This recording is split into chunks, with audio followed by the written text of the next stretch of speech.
இப்போ முகத்துல பெண்களுக்கு மங்கு வருது, கருமை திட்டுகள் ரவுண்ட் ரவுண்டா பேட்ச் பேட்சா கன்னத்துல வந்துரும். ஸோ இந்த மாதிரி வந்தா பெண்களுக்கு தேக தரித்திரம் இருக்கு, இது தோஷம் அப்படிலாம் சொல்றாங்க. இது நிஜம்தானா?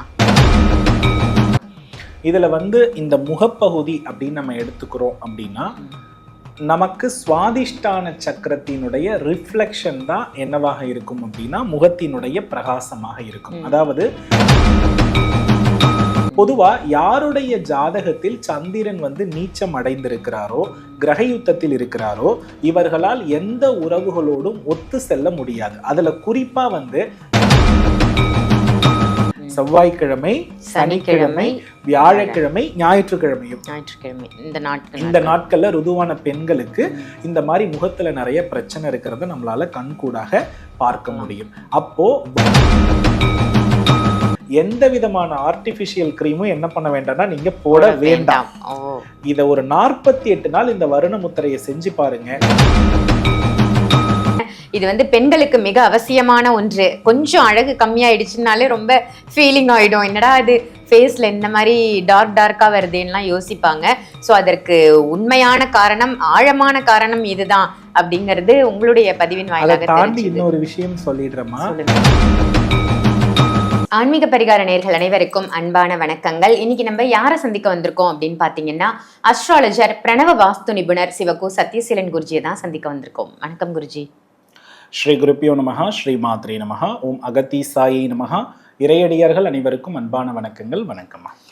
குருஜி, தினம்தோறுமே நிறைய நல்ல நல்ல பதிவுகளா நம்ம தொடர்ந்து பார்த்துட்டு வரோம். எப்படி மக்கள் வழிபாடு செய்யணும், வீட்டை எப்படி வச்சுக்கணும், ஒரு பெண் எப்படி இருக்கணும், கோவிலுக்கு போனா என்ன மாதிரி வழிபாடுகள் செய்யணும் அப்படின்னு சொல்லிட்டு நிறைய நல்ல விஷயங்கள் பார்த்துட்டு வரோம். குருஜி, இன்னைக்கான தலைப்பு என்ன அப்படின்னா, இப்போ முகத்துல பெண்களுக்கு மங்கு வருது, கருமை திட்டுகள் ரவுண்ட் ரவுண்டா பேட்ச் பேட்சா கன்னத்துல வந்துரும். ஸோ இந்த மாதிரி வந்தா பெண்களுக்கு தேக தரித்திரம் இருக்கு, இது தோஷம் அப்படிலாம் சொல்றாங்க. இது நிஜம்தானா? அதாவதுமா, பொதுவாக நம்மளுடைய உடம்புல பார்த்தீங்கன்னா பஞ்சபூதங்கள் பற்றி நம்ம எல்லா வீடியோகள்லையுமே தொடர்ந்து சொல்லிக்கிட்டு வரோம். இதில் இந்த முகப்பகுதி அப்படின்னு நம்ம எடுத்துக்கிறோம் அப்படின்னா, நமக்கு சுவாதிஷ்டான சக்கரத்தினுடைய ரிஃப்ளெக்ஷன் தான் என்னவாக இருக்கும் அப்படின்னா முகத்தினுடைய பிரகாசமாக இருக்கும். அதாவது நீர் பூதத்தினுடைய தன்மை யாருக்கு குறைவு ஏற்படுகிறதோ அவங்களுக்கு தான் பாத்தீங்கன்னா முகத்துல பாத்தீங்கன்னா மருக்கள், முகத்துல பாத்தீங்கன்னா கருந்தேம்பல்கள், கண்ணுக்கு கீழே பாத்தீங்கன்னா கருவளையம், இது எல்லாமே ஏற்படுவதற்கான வாய்ப்புகள் நிறைய இருக்கிறது. அப்போ நீர் பூதம் அப்படின்னாலே இது சந்திரனை குறிக்கக்கூடியது. சந்திரன் அப்படின்றவரை நம்ம என்ன சொல்றோம்னா மனோகாரகன் அப்படின்னு சொல்றோம். அதை தாண்டி பாத்தீங்கன்னா சந்திரன் தான் பாத்தீங்கன்னா நம்மளுடைய உடம்புகள்ல பாத்தீங்கன்னா அன்பு, காதல், காமம் எல்லாத்துக்குமே இவர் தான் ஓனர், ரசனை தான் ஓனர். அப்போ இது யாருக்கு ரொம்ப அதிகமாகுது அப்படின்னா தனித்து வாழக்கூடிய பெண்களுக்கு இது ரொம்ப அதிகமான தன்மையை பெறுகிறது.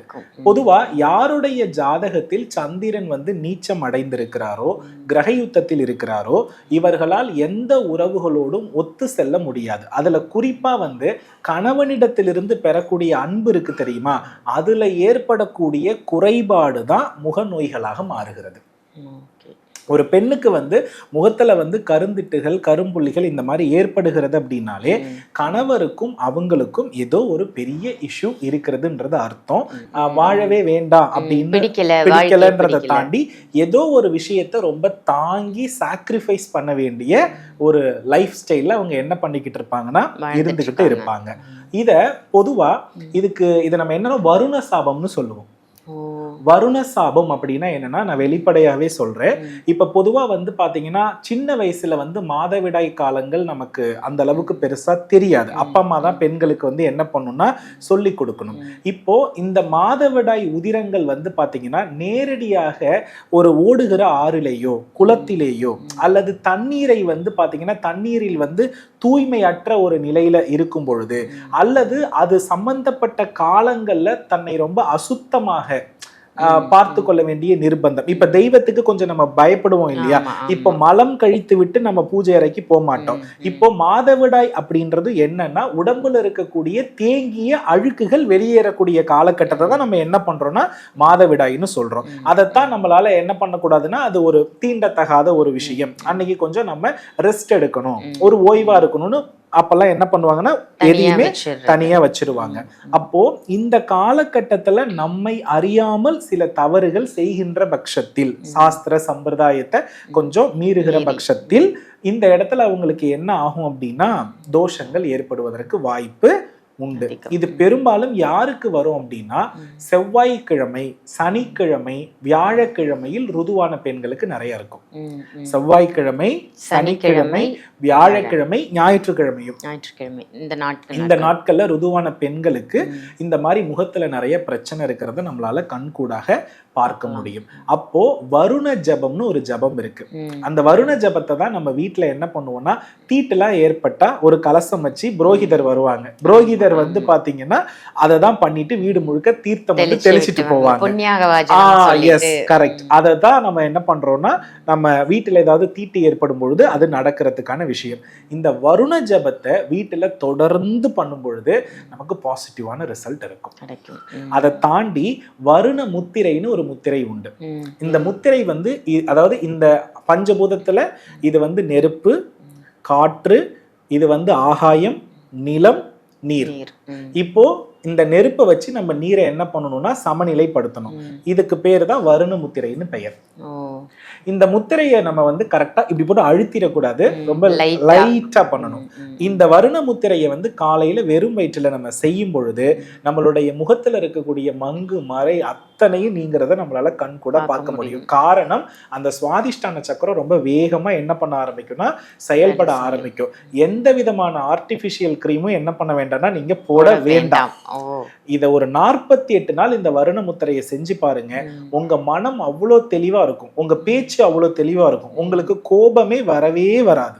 இத மெயினா சொல்லணும். இதுதான் மெயின். இதை நீங்க எங்க பார்க்கலாம்னா இன்னைக்கும் வந்து பாத்தீங்கன்னா நம்ம திருவள்ளுவர் சிலையில வந்து பாத்தீங்கன்னா நீரின்றி அமையாது உலகு அப்படின்ற ஸ்டில்ல அவர் இந்த முத்திரை வச்சிருக்கிறத நம்மளால என்ன பண்ண முடியும், பார்க்க முடியும். அப்போ நீர்பூத குறைபாடுதான் இவ்வளவு பிரச்சனைக்கு காரணம். நீர்பூதம் யாருக்கு குறைஞ்சாலும் கோபம், கடுகடுப்பு, தனக்கு வந்து கணவன்கிட்ட இருந்து கிடைக்கிற உண்மையான பாசம், அங்கீகாரம் எதுவுமே கிடைக்கல, என்னை மதிக்கவே மாட்டேங்கிறாங்க, இந்த வீட்டுல நான் ஒரு அடிமை மாதிரி இருக்கேன், இந்த மாதிரி மனநிலை வந்து ரொம்ப வெறுப்பின் உச்சத்துக்கு ஆச்சுன்னா அதுதான் நீர்பூதத்தினுடைய இம்பேலன்ஸ்டு. இதை பேலன்ஸ் பண்ணுனா நீர் முத்திரை வந்து ரொம்ப ரொம்ப அவசியம்.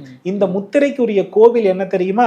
திருவானைக்காவல், அகிலாண்டேஸ்வரி. நீங்க நல்லா கவனிச்சு பார்த்தீங்கன்னா தெரியும்.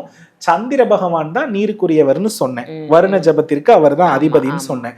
நீங்க அகிலாண்டேஸ்வரி அம்பாளுடைய பின்பக்கம் போய் பாத்தீங்கன்னா சந்திர பகவான் கிருத்திகை ரோஹிணியோட ரொம்ப சிறப்பா இருப்பாரு. காரணம் என்னன்னா இந்த கிருத்திகை நட்சத்திரமும் ரோஹிணி நட்சத்திரமும் அவருக்கு ரொம்ப ரொம்ப பிடிச்ச நட்சத்திரங்கள். அந்த பின்பக்கம் அப்படியே அவரை நீங்க தரிசிக்கலாம். அதை பண்ணும் பொழுது இந்த முகத்தில் உள்ள மங்கு எல்லாம் என்ன பண்ணுனா மாறிவிடும். அதனால தான் ஸ்ரீ சக்கரமே சந்திரன் வழிபாடுதான். அந்த இடத்துல நீங்க நல்லா கவனிச்சு பார்த்தோம்னா இந்த நீர்பூத குறைபாடு யாருக்கெல்லாம் இருக்கிறதோ இவங்களுக்கு காற்று பூதம் அதிகமாயிடும். நீர்பூதம் கம்மியாயி காற்றும் ஆகாயமும் அதிகமாயிடும். காற்று பூதம் அப்படின்றது எதை குறிக்கும் அப்படின்னா நம்ம மூக்கு, அதுக்கு அடுத்தபடியா வந்து ஆகாய பூதம் வந்து காது. இந்த ரெண்டு பூதத்தை பேலன்ஸ் பண்றதுக்கு அந்த கோவில்ல அம்பாளுடைய காதுல ஸ்ரீ சக்கரம் தாடகமாக வைக்கப்பட்டிருக்கும். சரியா? அந்த இடத்துல பாத்தீங்கன்னா முருகப்பெருமான் இருப்பாரு, இந்த பக்கம் சரஸ்வதி தேவி இருப்பாங்க. அப்ப பேச்சு, மனம், செயல் எல்லாம் சூப்பரா இருக்கும். இந்த கணவர்கிட்ட இருந்து எதுவும் கிடைக்கலன்னு சொல்றாங்க தெரியுமா, அவங்க எல்லாம் இந்த அகிலாண்டேஸ்வரி தாயை வந்து ரோஹிணி நட்சத்திரத்துல கரெக்டாவோ அல்லது கிருத்திகை நட்சத்திரத்துல போய் வழிபட்டீங்க அப்படின்னா 12 மணிக்கு அம்பாலே சுவாமியை பூஜை பண்ண போவார். சரியா? என்னைக்குமே நல்லா கவனிச்சுக்கோங்க, அம்பாளுக்கு வந்து திருமணம் ஆகல, அம்பாள் வந்து கன்னியா இருக்காங்க. இப்ப நமக்கும் ஆசை என்னவா இருக்கும், இளமையா இருக்கணும், சிறப்பா இருக்கணும், அழகா இருக்கணும். இது அத்தனையுமே அங்க இருக்கக்கூடிய ஜம்புகேஸ்வரரால என்ன பண்ணப்படும்னா கொடுக்கப்படுது. நல்லா தெரிஞ்சுக்கோங்கம்மா, இருக்கிற மரத்திலேயே நம்ம சொல்றோம் இல்லையா, ஒரு உடம்புல வந்து பாத்தீங்கன்னா நல்ல பிராண சக்தியை கொடுக்கிற பழம் எதுன்னா நாவல் பழம் தான். சர்க்கரை வியாதியை வந்து கட்டுப்படுத்துறது இது கிட்டதான் இருக்கு. இங்க வந்து வெண்ணாவல் மரம் தான் ஸ்தல விருட்சம். ரிஷப ராசி ரோஹிணி நட்சத்திரத்துக்குரிய கோவில். அந்த ரிஷப ராசி தான் நம்மளுடைய முகம். ஸோ இப்போ முக அழகு யாருக்கு வசீகரமா இருக்கோ அவங்களுக்கு சந்திர பகவான் சூப்பரா இருக்காருன்னு அர்த்தம். சந்திரன் வளர்ப்பிறையில இருந்தாலும் சரி, தேய்பிறையில இருந்தாலும் சரி, அவர் அழகுதான். அந்த அழகை நம்ம பெறணும்னா திருவானைக்காவல். அழகு மட்டும் இல்ல, அழகு யாருக்கு வரும்னா நல்ல எண்ணங்கள் இருக்கவங்க தான் அழகா இருப்பாங்க. நல்ல எண்ணங்கள் ஏற்படும் பொழுதுதான் சிரிப்பு வரும். நல்ல எண்ணங்கள் ஏற்படும் பொழுதுதான் யாரையுமே நம்ம பகைச்சிக்க மாட்டோம். இந்த பகை உணர்வு ரொம்ப அதிகமா இருந்துகிட்டே இருக்குன்னா சுவாதிஷ்டான சக்கரம் இம்பேலன்ஸ்டா இருக்குதுன்றது அர்த்தம். இதுக்கு ஈக்குவலான ஒரு கோவில் இன்னொன்னு இருக்கு. அது வந்து பாத்தீங்க அப்படின்னா திருச்செந்தூர். திருச்செந்தூர்ல போய் நாழி கிணறுன்னு ஒண்ணு இருக்கு. அங்க நீர் ஊறுகிறத நம்ம நல்லா பார்ப்போம். கடல் தண்ணீர் இருந்தாலும் அந்த நீர் இன்னைக்கும் எப்படி இருக்கு? சுத்தமான நீராக இருக்கிறது. இதுவும் சுவாதிஷ்டான சக்கரத்தை குறிக்கக்கூடியது. புரியுதுங்களா? இப்ப மூலாதார 6 சக்கரங்கள் நம்ம உடம்புல இருக்குது. 6 படை வீடு. இப்ப மூலாதார சக்கரம் வந்து திருப்பரம் குன்றம். அது வந்து மலை குன்றின் வடிவில் இருக்குது. 2வது சக்கரம் சுவாதிஷ்டானம். அது நீர் தொடர்புடைய நிலையில. எல்லா இடமுமே குன்றின் மேல் குமரன் இருக்கான். திருச்செந்தூர்ல மட்டும் எப்படி இருக்கார்? நீரோல்ல இருக்காரு. அப்போ அது சுவாதிஷ்டான சக்கரத்தினுடைய பேலன்ஸ். யாருக்கெல்லாம் இந்த மனக்குமுறர்கள் பிரச்சனைகள்லாம் இருக்கிறதோ திருச்செந்தூர் நல்லது. உடனே திருச்செந்தூரை பார்க்க பயமா இருக்கிறது. திருச்செந்தூரை பத்தி பேசினாலே வந்து கூட்டம் போகிறதுன்னு நல்லா தெரிஞ்சுக்கோங்க. திருச்செந்தூர் உள்ள இருக்கக்கூடிய முருகனை விட திருச்செந்தூர் கடலே முருகன் இருக்கும் இருப்பிடம். திருச்செந்தூர் கடல்ல நம்ம போயிட்டு நீராடி கடலை நோக்கி வணங்கினாலே திருச்செந்தூரானை தரிசித்ததற்கு சமம். அதை தாண்டி திருச்செந்தூர் செல்லக்கூடிய எல்லாருமே பண்ணக்கூடிய பெரிய தப்பு குப்பை போடுறது. மனசை சுத்தி பண்ணதான் அங்க போறீங்க. அங்க போய் இல்லாத வேலைகள் எல்லாம் செய்றீங்க. அதனால நீங்க சுவாமியை பார்க்கலன்னா கூட தயவு செய்து கவலைப்படாதீங்க. ஆனா கடலை பார்த்து வேண்டிட்டு உங்க கோரிக்கையை சொல்லிட்டு வாங்க, சிறப்பா இருக்கும். திருச்செந்தூருக்கு எல்லா நாட்கள்லையுமே பொதுவாக என்ன பண்ணலாம்னா போகலாம். அதனுடைய பலன், அந்த சுவாதிஷ்டான சக்கரத்தினுடைய பலன் பரிபூரணமாக நமக்கு கிடைக்கும். சுவாதிஷ்டான சக்கரம் ஒருத்தவங்களுக்கு நல்லா வேலை செய்யுதுன்னா அவங்களுக்கு வந்து சுவைக்கும் திறன் அதிகமாகுமா? சுவாதிஷ்டான சக்கரம் இம்பேலன்ஸா இருக்கவங்க மென்னு சாப்பிட மாட்டாங்க. உமிழ்நீரோட என்ன பண்ண மாட்டாங்கன்னா மென்று குழைத்து பொறுமையா சாப்பிட்ற எல்லாருக்குமே சுவாதிஷ்டான சக்கரம் சூப்பரா இருக்குன்னு அர்த்தம். ரசனையோட, பொறுமையோட, நிதானமோட, இது எல்லாம் இந்த சுவாதிஷ்டான சக்கரம் பேலன்ஸ் ஆகணும். இதெல்லாம் இல்லாதவங்க இம்பேலன்ஸ்டு. ஸோ அதனால இந்த வருண முத்திரை, திருவானைக்காவல், அதே மாதிரி வந்து பாத்தீங்க அப்படின்னா அந்த வருண ஜபம் வீட்டுல பண்ணி அடிக்கடி திருஷ்டி வருதுனாலே சுவாதிஷ்டான சக்கரம் அடி வாங்குதுன்னு தான் அர்த்தம். ஒரு வீட்டுல திருஷ்டி வருதுன்னா கண் எரிச்சல், முக எரிச்சல் சொல்லுவாங்க இல்லையா? இம்மிடியட்டா வருண ஜபம் பண்ணிக்கிட்டே இருக்க வீட்டுல எல்லா திருஷ்டியும் அகன்று கொண்டே இருக்கும். இதை ஃபாலோ பண்ணாலே போறோம். சூப்பர், ரொம்ப அருமையா சொன்னீங்க. ஏன்னா இது வந்து பெண்களுக்கு மிக அவசியமான ஒன்று. கொஞ்சம் அழகு கம்மியாயிடுச்சுனாலே ரொம்ப ஃபீலிங் ஆயிடும். என்னடா இது ஃபேஸ்ல இந்த மாதிரி டார்க்கா வருதுன்னா யோசிப்பாங்க. ஸோ அதற்கு உண்மையான காரணம், ஆழமான காரணம் இதுதான் அப்படிங்கிறது உங்களுடைய பதிவின் வாயிலாக தாண்டி இன்னொரு விஷயம் சொல்லிடுறோமா? வருண பகவானுக்கு இணையானதுதான் பசுவின் கோமியம். அத கோமியம் வீட்டில் தெளிக்க சகல பீடைகளும் ஒழியும்னு சொல்லுவாங்க. அதனால சுத்தமான பசுவின் கோமியம் எங்கிருந்தாலும் அதை வந்து பாலில் கலந்து, பசும்பாலில் கோமியம் கலந்து வீடு முழுவதும் தெளித்தாலே ஆதி சுபிக்ஷம் கிடைக்கும். நம்ம இந்த ஜபம் பண்ண பலன் வந்து இதுல இருந்தே கிடைக்கலாம். அவ்வளவு நல்ல பலன் இருக்கு. ஆனா பசு புள்ளையும் இயற்கையான நிலையிலும் என்ன பண்ணணும்னா இருக்கணும். பேப்பர், குப்பை அந்த மாதிரி சாப்பிடுற உள்ள பசுவினுடைய கோமியம் இந்த பலனை தராது. ரொம்ப ரொம்ப அருமையான தகவலா கொடுத்தீங்க. மங்கு இருக்கிறவங்களுக்கு இது ஒரு வரப்பிரசாதமான தகவல்னு சொல்லலாம். நன்றி குரு. ஆன்லைன் வாஸ்து வகுப்பு வந்து இந்த வருடத்திற்கான இறுதி வகுப்பு அப்படின்னு வேற சொல்லியிருக்கீங்க. ஸோ அந்த ஆன்லைன் கிளாஸ்ல யாரெல்லாம் ஜாயின் பண்ணலாம், என்ன விஷயங்கள்லாம் நீங்க சொல்லி கொடுக்க போறீங்க, அதனால மக்களுக்கு என்ன பலன்? பொதுவாமா எப்பொழுதுமே வருடத்திற்கு ஒரு முறை தான் நம்ம வாஸ்து ஆன்லைன் வகுப்பு எடுப்போம். அதன் அடிப்படையில் இந்த வருடமும் எடுக்கப்பட இருக்கிறது. இந்த வகுப்பிற்கு வருவதன் மூலமாக நீண்ட காலத்தில் சரி செய்ய முடியாத பிரச்சனைகளுக்கு ஒரு தீர்வு இந்த வகுப்புல என்ன பண்ணப்படுதுன்னா இருக்கிறது. அதை தாண்டி ஒரு வாஸ்து கட்டிட பாகத்துல எந்த மாதிரி அமைத்தா நன்மை, என்ன மாதிரி அமைத்தா தீமை அப்படின்றத இவங்களால புரிஞ்சுக்க முடியும். தன்னுடைய எதிர்காலத்திற்கு சரியா அமைச்சுக்கணும் அப்படின்ற ஒரு மனநிலை இருந்தா இந்த வகுப்புல அவங்களால அட்டன் பண்ண முடியும்.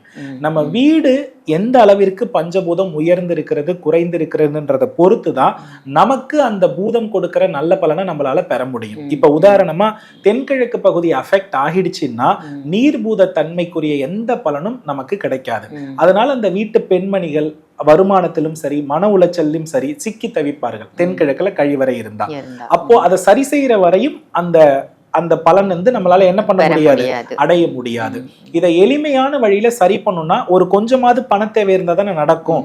அப்ப அந்த தேவைகளுக்கு முதல்ல நீங்க என்ன ஆரம்ப ஸ்டேஜ்ல பண்ணணும், ஒரு வாஸ்து தோஷம் உள்ள வீட்டை எப்படி கையாளணும், அதை கையாண்டு எப்படி அதை சரி பண்ண முடியும் என்பதற்குரிய அத்தனை வழிமுறைகளும் இந்த வகுப்புல சொல்லித்தரப்பட்டு ஒரு வாஸ்து விதினா எப்படி இருக்கணும்ன்ற ஒரு புத்தகத்தை PDF காப்பியாவும் நம்ம கொடுக்குறோம்.